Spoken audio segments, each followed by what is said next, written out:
come out here, you're sort of off-leash, you know. It's like the dogs run around off-leash, the art runs around off-leash, and I can run around off-leash. And, you know, I'm just on a leash too often.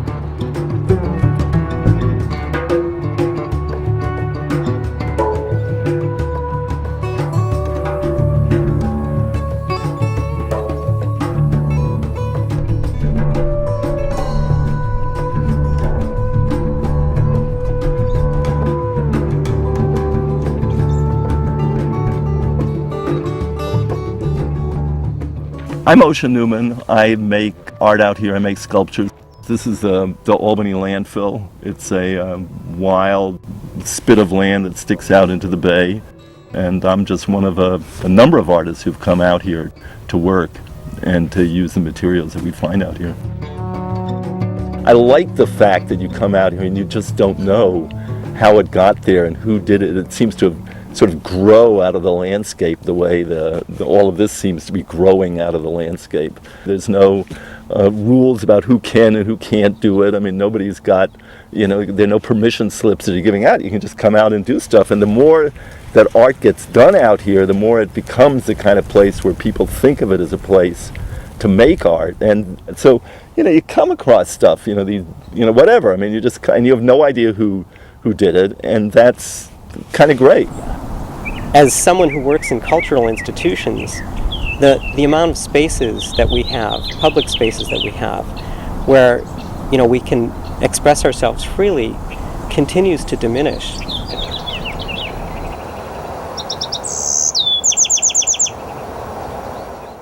For about 20 years, they dumped stuff here from 63 to 83, and then they closed it. And then nature took over.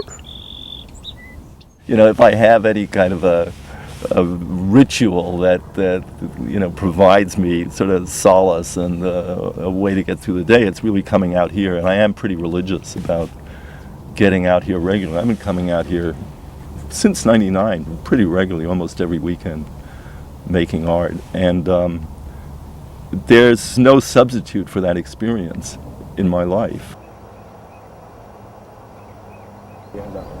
I worked with Jason DeAntonis, who's my on the other side, on this side, son-in-law equivalent. This is an incredible artist and knows how to do all this, you know, stuff that I can't even begin to do. This piece will be cool. Yeah, but why are you breaking it? It's too long. Okay. Just because you like to break things? That all stuff. There, much better. Okay. He's my father-in-law equivalent. He's my father out of law, I say. And he's great, you know. He's totally like lovable guy, you know. He's totally charming, and you know, he's a curmudgeon for sure, but he's not a repellent curmudgeon. He's a very attractive curmudgeon. Osha's work out here is really amazing. The figures that he's made have real presence of being. I'm particularly stunned by the figure that he's working on right now. This woman that almost looks like it could be out of Picasso's Guernica. It's a fantastic work. The skirt made out of such harsh metals, yet the figure out of the wood, and together it's a really strong, passionate piece.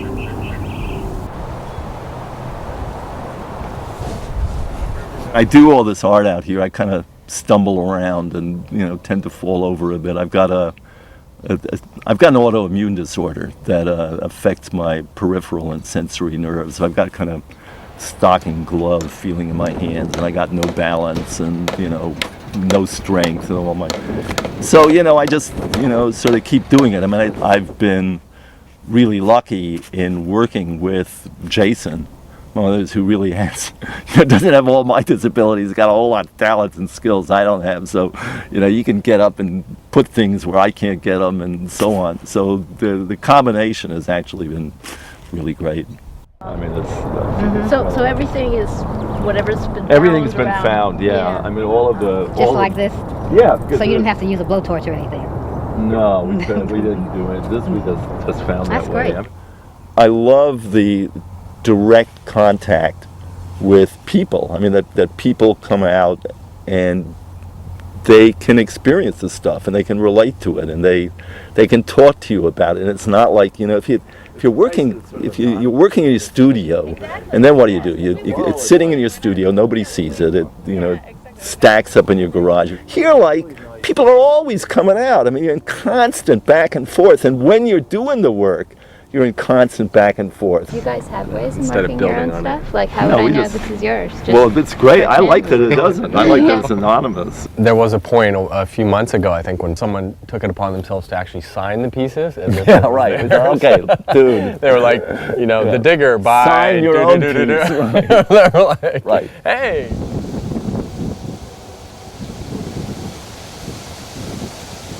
So you can't expect everything to last. I mean, even if you don't embrace impermanence, you just have to kind of accept it as the price of doing stuff out here, and that's cool. I mean, it's all right. I mean, you want it to last for a while, and pretty much people really have liked what we've done.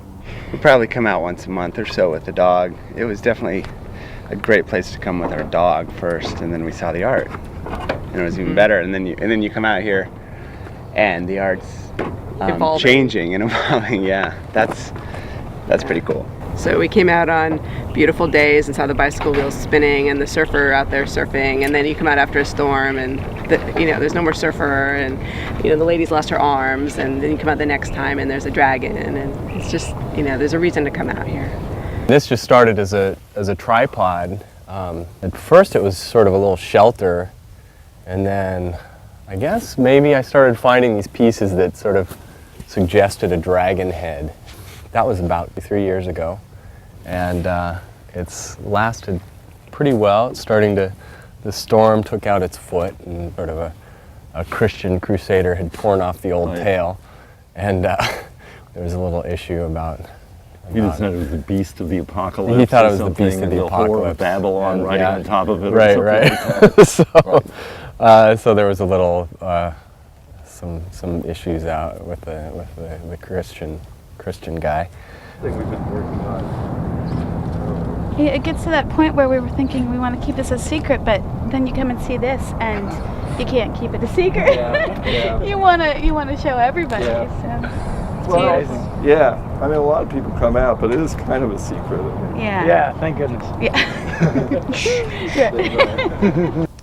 phenomenal numbers of people appreciate this place. I mean, it's got this huge constituency of people. I mean, it's sort of the most open secret that this is an incredible place. And people love the art, people who really love taking their dogs here, or like the mix of being able to be in nature and see the art and have their dogs run around and their kids play.